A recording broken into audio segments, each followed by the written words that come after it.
Friends, welcome to my channel Pooja's T vlogs. Friends, ಇವತ್ತು ಸೋಮವಾರ ಮಧ್ಯದಿಂದ ವ್ಲಾಗ್ ಮಾಡ್ತಾ ಇದ್ದೀನಿ. ಇವತ್ತು ವ್ಲಾಗ್ ಮಾಡೋ ಉದ್ದೇಶ ಏನಂದರೆ ವ್ಲಾಗ್ ಆಗಿರುತ್ತೆ. ಹಾಗೆ ನಾಳೆ ತಿಂಡಿಗೆ ಅಂತ ದೋಸೆಗೆ ಹಾಕಿದ್ದೀನಿ. ಯಾಕೋ ಈ ಚಳಿ ಸಿಕ್ಕಾಬಟ್ಟೆ ಏನಿದೆ ಅಂದರೆ ಈ ಒಂದು ವರ್ಷದಲ್ಲಿ ತುಂಬಾ ಕೋಲ್ಡ್ ವೆದರ್ ಇದೆ ಆಯಿತಾ. ಈ ವರ್ಷ ತುಂಬಾ ಚಳಿ ಇದೆ. ದೋಸೆ ಇಟ್ಟು ಇಡ್ಲಿ ಇಟ್ಟು ಎಷ್ಟೇ ಬೇಗ ನೆನೆಸಿದ್ರು ಅರಳುತ್ತಾ ಇಲ್ಲ. ಅದಕ್ಕೋಸ್ಕರ ನಾನಿವತ್ತು ಬೆಳಗ್ಗೆ ಬೇಗನೆ ಎದ್ದು ನೆನೆ ಹಾಕಿದ್ದೀನಿ ದೋಸೆಗೆ ಅಕ್ಕಿನ. ಇದನ್ನು ನಾನು ನಾಳೆ ಬೆಳಗ್ಗೆಗೆ ಉದುಗ್ ಬರಲಿಕ್ಕೆ ನಾನು ಏನು ಟಿಪ್ಸ್ನ ಫಾಲೋ ಮಾಡ್ತೀನಿ, ಬೆಸ್ಟ್ ಟಿಪ್ಸ್ ಅಂತ ಹೇಳ್ಬೋದು ಅಂದ್ಬಿಟ್ಟು ಈ ಒಂದು ಬ್ಲಾಗ್ನ ಶುರು ಮಾಡಿದ್ದೀನಿ. ಹಾಗೆ ಮಧ್ಯಾಹ್ನದ ಊಟಕ್ಕೆ ಏನು ಮಾಡ್ಕೊತೀನಿ ಸಿಂಪಲ್ಲಾಗಿ ಅದೆಲ್ಲ ನಿಮ್ಮ ಮುಂದೆ ಶೇರ್ ಮಾಡ್ತೀನಿ. ಹಾಗೆ ಈ ವ್ಲಾಗ್ನ ಎಲ್ಲೂ ಸ್ಕಿಪ್ ಮಾಡಿದೆ ಪೂರ್ತಿಯಾಗಿ ನೋಡಿ. ಇದು ಯಾವ ಶಿಕ್ಷೆ ಕೊಟ್ಟಿದ್ದೀನಿ ಅಂತ ಇಲ್ಲಿ ಕೂರಿಸೋದು ಆಗಲೇ 1/4 ಗಂಟೆ ಮೇಲೆ ಆಯ್ತು. ಅದಕ್ಕೆ ಅಲ್ಲಿ ಕೂಕೋತಾ ಇದ್ದಿದ್ದು ಅಡುಗೆ ಮಾಡುವಾಗ. ಏನು ಮಾಡೋದು, ಅದು ಇದು ಅರಗ್ತಾನೆ ಇರ್ತಾಳೆ. ನೋಡಿ ಇಲ್ಲಿ ಎಲ್ಲ ನೀಟ್ ಮಾಡಿದ್ದೀನಿ. ಮತ್ತೆ ತಂತಂದು ಗುಡ್ಡೆ ಹಾಕೋದಿಲ್ಲಿ. ಅದಕ್ಕೆ ಕೂರಿಸಿದ್ದೀನಿ. 2 ಸೆಕೆಂಡ್ ಅಳ್ತಾಳೆ, ಆಮೇಲೆ ಸೈಲೆಂಟ್ ಆಗಿಬಿಡ್ತಾಳೆ. ಏನಪ್ಪ? ಅಲ್ಲೇ ಕೂಚು. ಅಡುಗೆ ಆಗೋವರೆಗೂ ಪಲಾವ್ ಮಾಡ್ತಾಯಿದ್ದೀನಿ, ತಿನ್ನೋಣ ಆಯಿತಾ? ನಿನ್ಗೇನು ಇಷ್ಟ ಪುಟ? ಅಪ್ಪ ಇಷ್ಟನಾ? ಅಪ್ಪ ಅಲ್ಲ ಚಿನ್ನಿ, ಏನು ಮಾಡಲಿ ಅಡುಗೆ? ಅನ್ನ ಹೆಂಗೆ ಮಾಡೋದು? ಅನ್ನ ಹೇಗೆ ಮಾಡೋದು? ಸಾಂಬಾರು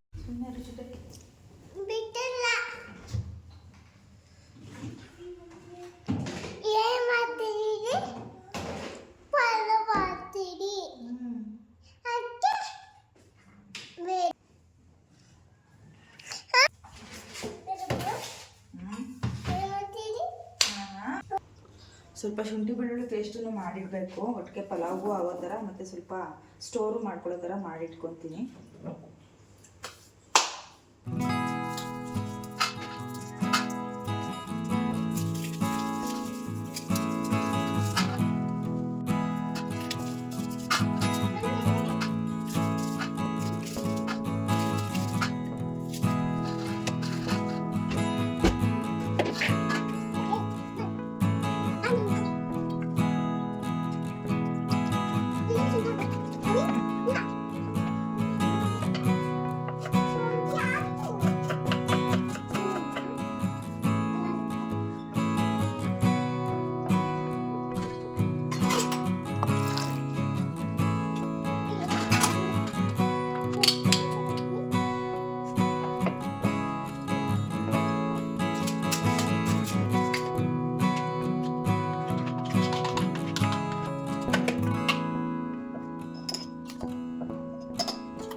ಫಸ್ಟಿಗೆ ಹಸಿಮೆಣಸಿಕಾಯಿ,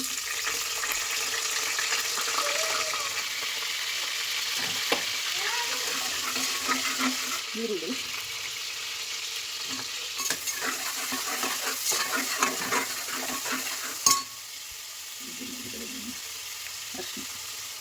ಅರಿಶಿನ,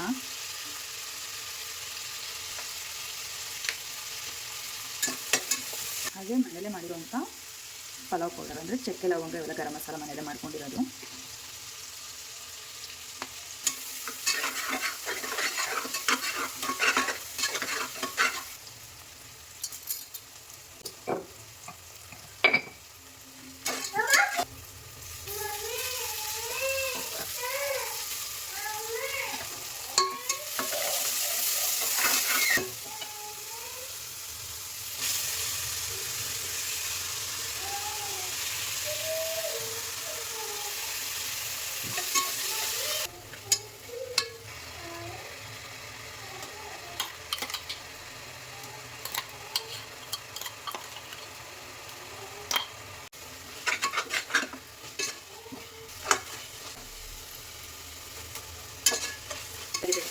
ಘಮ ಬರಬೇಕು, ಅಲ್ಲಿವರೆಗೂ ಚೆನ್ನಾಗಿ ಫ್ರೈ ಮಾಡಿದ್ರೆ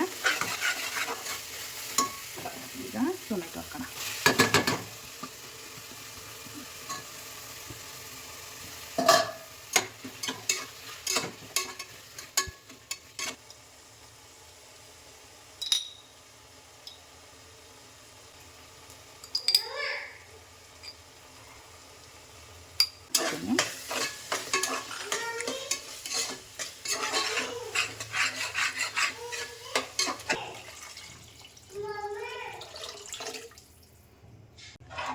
ನನಗೆ ಈ ಒಂದು ಏನಂದರೆ ಪಲಾವ್ಗಳಲ್ಲಿ ತುಂಬ ಇಷ್ಟಪಟ್ಟು ತಿನ್ನೋವಂಥ ಪಲಾವ್ ಇದೆ. ತುಂಬ ಸಿಂಪಲ್ಲಾಗಿ ಲೈಟಾಗಿ ಜಾಸ್ತಿ ಮಸಾಲ ಹಾಕ್ತಾನೆ ತುಂಬ ಫ್ರೇಗ್ರೆನ್ಸ್ ಫುಲ್ಲಾಗಿ ಬರೋವಂಥ ಪಲಾವ್ ರೆಸಿಪಿ ಇದು. ಅದಕ್ಕೆ ಸಿಂಪಲ್ಲಾಗಿ ಶೇರ್ ಮಾಡಿದ್ದೀನಿ. ಇದನ್ನು ಲಂಚ್ಗೂ ಚೆನ್ನಾಗಿರುತ್ತೆ, ನೈಟ್ ಡಿನ್ನರ್ಗೂ ಮಾಡ್ಕೋಬೋದು, ಮಾರ್ನಿಂಗ್ ಬ್ರೇಕ್ಫಾಸ್ಟ್ಗೂ ಮಾಡ್ಕೋಬೋದು.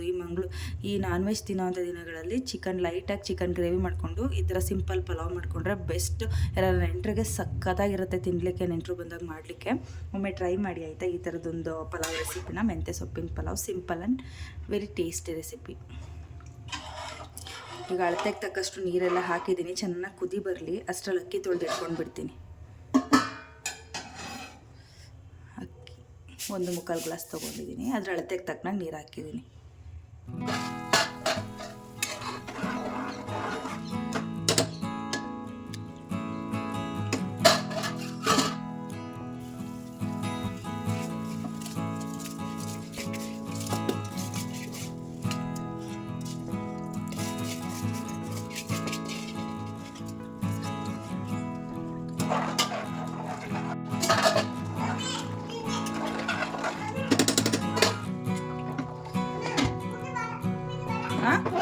ಉಪ್ಪಿಟ್ಟು ಬೇಡ, ಎಲ್ಲ ಬೇಕಾ?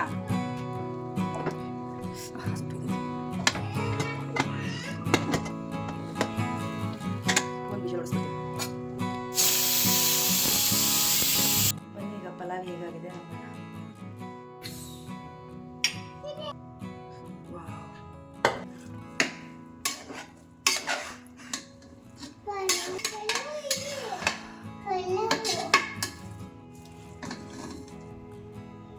ಇದನ್ನು ತಟ್ಟೆಗೆ ಹಾಕೋಣ, ಟೇಸ್ಟ್ ಹೇಗಿದೆ ಅಂತ ಹೇಳ್ತೀನಿ.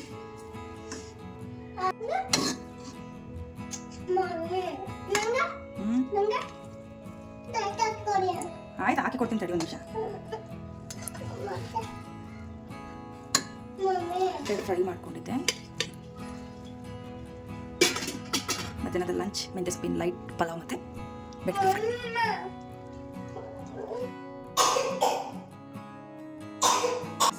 ಟೇಸ್ಟ್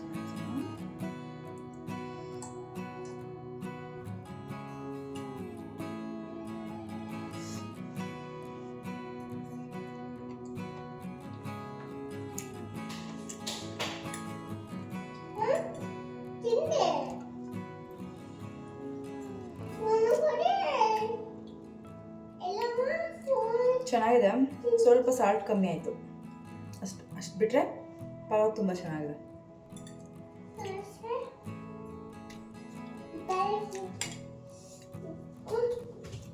ಟ್ರೈ ಮಾಡಿ. ಹಾಗೆ ಮಧ್ಯಾಹ್ನ ಊಟ ಆದಮೇಲೆ ಚಿಟ್ಟೆನೆಲ್ಲ ಮನಗಿಸಿ ನಾನು ಸ್ವಲ್ಪ ರೆಸ್ಟ್ ಮಾಡಿ 6:30ಗೆಲ್ಲ ನಾನು ದೋಸೆ ಹಿಟ್ಟನ್ನ ರುಬ್ತಾ ಇದ್ದೀನಿ. ಬೆಳಗ್ಗೆ ನಾನು ಹೆಚ್ಚು ಕಮ್ಮಿ ಒಂದು 7ರಿಂದ 8 ಗಂಟೆ ಒಳಗಡೆ ದೋಸೆಗೆ ನೆನೆ ಹಾಕಿದ್ದೆ. ಹಂಗಾಗಿ ಎಷ್ಟೇ ಬೇಗ ನೆನೆ ಹಾಕಿ ರುಬ್ಬಿದ್ರೂ ಕೂಡ ಅರಳುತ್ತಾ ಇಲ್ಲ. ಅದಕ್ಕೋಸ್ಕರ ನಾನು ಈ ಒಂದು ಟಿಪ್ಸ್ನ ಫಾಲೋ ಮಾಡ್ತಾ ಇದ್ದೀನಿ. ಏನಂದರೆ ರುಬ್ಬಿದ ತಕ್ಷಣವೇ ಬೇಗ ರುಬ್ಬಬೇಕು. ರುಬ್ಬಿಟ್ಟಿಗೆ ಕೈಯಲ್ಲಿ ನೀಟಾಗಿ ಕಲಿಸ್ಬೇಕು. ಕಲಿಸಿದ್ಮೇಲೆ ಮತ್ತೆ ಇನ್ನು ಮನಿಕೊಳ್ತೀವಲ್ಲ ಆಗ ಇನ್ನೂ ಒಂದು ಟಿಪ್ನ ಫಾಲೋ ಮಾಡಬೇಕು. ಅದನ್ನು ನಾನು 11 ಗಂಟೆಗೆ ನಿಮಗೆ ಶೇರ್ ಮಾಡ್ತೀನಿ. ಈಗ ಒಂದ್ಸಲ ಕಲಿಸಿ ನೀಟಾಗಿ ಎತ್ತಿಡ್ತೀನಿ. ಇದು ಒಂದು ಸ್ಟೆಪ್ ಆದರೆ ಇನ್ನು 2ನೇ ಸ್ಟೆಪ್ ನಾನು 11 ಗಂಟೆ ಮುಂದೆ ತೋರಿಸ್ತೀನಿ. ಓಕೆನಾ? ರಾತ್ರಿ ಊಟಕ್ಕೆ ತರಕಾರಿ ಸಾರು, ರೈಸ್ ಅಷ್ಟೇ. ಮೂಲಂಗಿ ಬೇಳೆ ಸಾರು ಮಾಡಿ ರಾತ್ರಿ ಊಟ ಸಿಂಪಲ್ ಆಗಿ ಮಾಡ್ಕೊಂಡಿದ್ವಿ.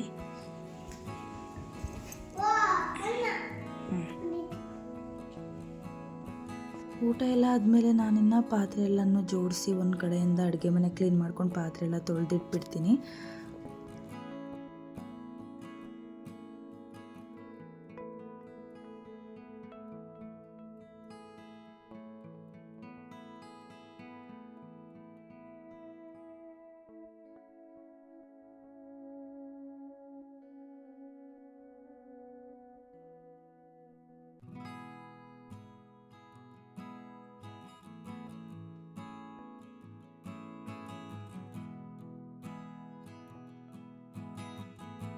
ಮತ್ತು 28 ಅಡುಗೆ ಮನೆ ಪೂರ್ತಿ ಕ್ಲೀನ್.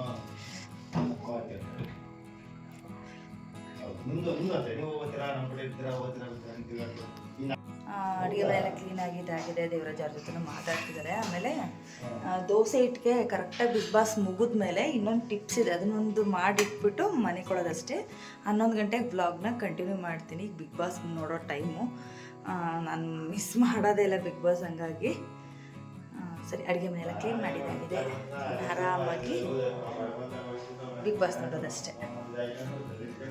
ಬನ್ನಿ ರೂಮಲ್ಲಿ ಕೂತ್ಕೊಂಡು ನಾನು ಬಿಗ್ ಬಾಸ್ ನೋಡೋದಷ್ಟೇ.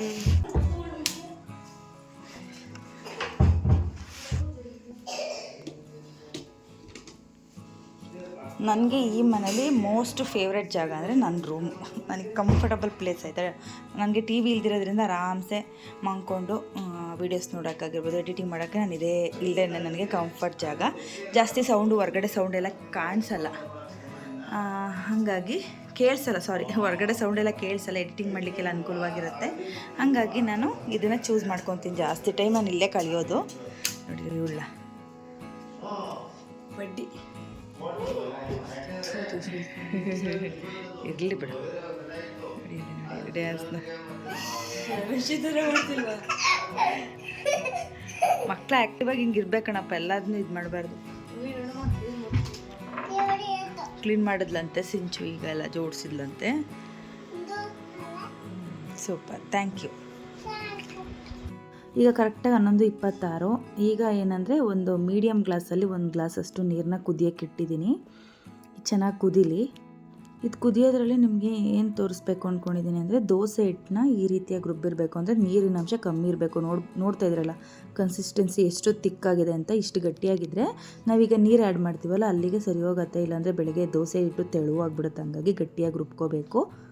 ಈ ಒಂದು ಟಿಪ್ಸ್ನ ನಾನು ಚಳಿಗಾಲದಲ್ಲಿ ಮಾತ್ರನೇ ಬಳಸೋದು. ಹಂಗಾಗಿ ಇದು ನನಗೆ ಅಕ್ಕ ಹೇಳ್ಕೊಟ್ಟಂಥ ಟಿಪ್ಸು ನಿಮ್ಮ ಮುಂದೆ ಶೇರ್ ಮಾಡ್ತಾಯಿದ್ದೀನಿ. ಈಗ ನೀರು ಕುದ್ದಿದೆ ಅಲ್ವಾ, ಒಂದೇ ಸಲ ಹಾಕೋಬಾರ್ದು. ನಮಗೆ ಕನ್ಸಿಸ್ಟೆನ್ಸಿ ಎಷ್ಟು ಬೇಕಾಗುತ್ತೆ ಅಂತ ನೋಡಿಕೊಂಡು ಸ್ವಲ್ಪನೇ ಆ್ಯಡ್ ಮಾಡಿಕೊಂಡು ಕಲಸಿಡಬೇಕಷ್ಟೆ. ಉಪ್ಪನ್ನ ಹಾಕಿಲ್ಲ ನಾನು, ಉಪ್ಪು ಬೆಳಗ್ಗೆ ಹೊತ್ತೇ ಹಾಕೋದು ನಾನು. ಹಂಗಾಗಿ ಸ್ವಲ್ಪನೇ ಹಾಕಿ ಹದವಾಗಿ ಕಲಸಿಡಬೇಕು, ಇಲ್ಲಾಂದರೆ ತೆಳುವಾಗಿಬಿಡುತ್ತೆ. ಆಮೇಲೆ ಬೆಳಗ್ಗೆ ಅರಳಿದಾಗ ಇನ್ನೂ ತೆಳುವಾಗುತ್ತೆ. ಹಂಗಾಗಿ ನೋಡ್ಕೊಂಡು ಹಾಕಬೇಕು. ಈ ರೀತಿ ಕುದಿಯೋ ನೀರನ್ನ ಒಂದು ಸಣ್ಣ ಗ್ಲಾಸಷ್ಟು ಬೆರೆಸಿ ನಾವು ಇಡೋದ್ರಿಂದ ಎಷ್ಟೇ ಚಳಿ ಇದ್ದು ಎಷ್ಟೇ ಹಿಮ ಬಿದ್ದಿದ್ರೂ ಬೆಳಗ್ಗೆ ಎದ್ದೇಳೋದ್ರಲ್ಲಿ ಹರಳಿರುತ್ತೆ. ನೀವು 5 ಗಂಟೆಗೆ ಎದ್ದು ಬೇಕಾದ್ರೆ ದೋಸೆ ಮಾಡ್ಬೋದು, ಅಷ್ಟು ಚೆನ್ನಾಗಿ ಹರಳಿರುತ್ತೆ. ಈ ಒಂದು ಟಿಪ್ಸ್ನ ನೀವು ದೋಸೆ ಹಿಟ್ಟನ್ನ ಈ ಚಳಿಗಾಲದಲ್ಲಿ ಹರಳಿಸ್ಲಿಕ್ಕೆ ಬಳಸ್ಬೋದು ಅನ್ನೋ ಉದ್ದೇಶಕ್ಕೆ ಶೇರ್ ಮಾಡ್ತಾ ಇದ್ದೀನಿ. ಸುಮಾರು ಜನಕ್ಕೆ ಗೊತ್ತಿರುತ್ತೆ, ಕೆಲವೊಬ್ಬರು ಹೊಸ್ದಾಗಿ ಅಡುಗೆ ಕಲಿಯೋಂಥವ್ರು ಅನ್ನೋರಿಗೆ ಒಂದು ಯೂಸ್ ಆಗಲಿ ಅಂತ ಶೇರ್ ಮಾಡ್ತಾ ಇದ್ದೀನಿ. ಈ ಬ್ಯಾಚುಲರ್ಸ್ಗಳೇನಾದ್ರು ಮಾಡ್ಕೊಳ್ಳೋದಿದ್ರೆ ಅವ್ರಿಗೊಂದು ಯೂಸ್ ಆಗುತ್ತೆ. ಏಕೆಂದರೆ ಅರಳಿಲ್ಲ ಅಂದರೆ ದೋಸೆಗೆ ನೀವು ಏನೇ ಹದವಾಗಿ ಮಸಾಲೆಗಳು ಹಾಕಿದ್ರೂ ಅದು ಗಟ್ಟಿಯಾಗಿಬಿಡುತ್ತೆ. ದೋಸೆ ತಿನ್ನೋಕೆ ಒಂಥರ ಇಷ್ಟ ಆಗೋದಿಲ್ಲ. ಹಂಗಾಗಿ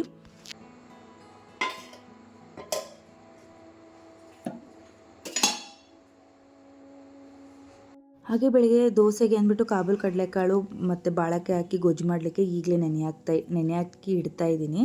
ಎಲ್ಲ ಕೆಲಸ ಮುಗೀತು, ಮನೆ ಕಾರಣ ಬೆಳಗ್ಗೆ ಎದ್ದು ನಿಮಗೆ ರಿಸಲ್ಟ್ನ ತೋರಿಸ್ತೀನಿ ಹೇಗಾಗಿದೆ ಅಂದ್ಬಿಟ್ಟು ನೋಡೋಣ ಬನ್ನಿ. ಟ್ಯೂಸ್ಡೇ ಮಂಗಳವಾರ ಬನ್ನಿ ದೋಸೆ ಹಿಟ್ಟು ಹೇಗೆ ಹರಳಿದೆ ನೋಡೋಣ. ಜಸ್ಟ್ ಈಗ ಎದ್ದು ನಿಮ್ಮ ಮುಂದೆ ತಕ್ಷಣ ನೋಡಿ ಎಷ್ಟು ಚೆನ್ನಾಗಿ ಉದುಗ್ ಬಂದಿದೆ. ತುಂಬ ಆಗಿದೆ ನೋಡಿದ್ರಿ ಅಲ್ವಾ, ಮುಕ್ಕಾಲು ಭಾಗ ಇತ್ತು, ರಾತ್ರಿ ಕಲಿಸ್ದಾಗ ಇಷ್ಟಿತ್ತು, ಚೆನ್ನಾಗಿ ಉದುಗ್ ಬಂದಿದೆ.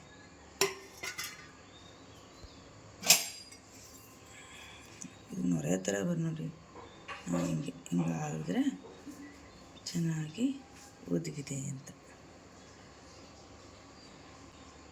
ಟಿಪ್ಸ್ ಓಕೆನಾ? ನಿಮಗೆ ರಿಯಾಲಿಟಿ ನೀಟಾಗಿ ತೋರಿಸಿದ್ದೀನಿ ಆಯಿತಾ.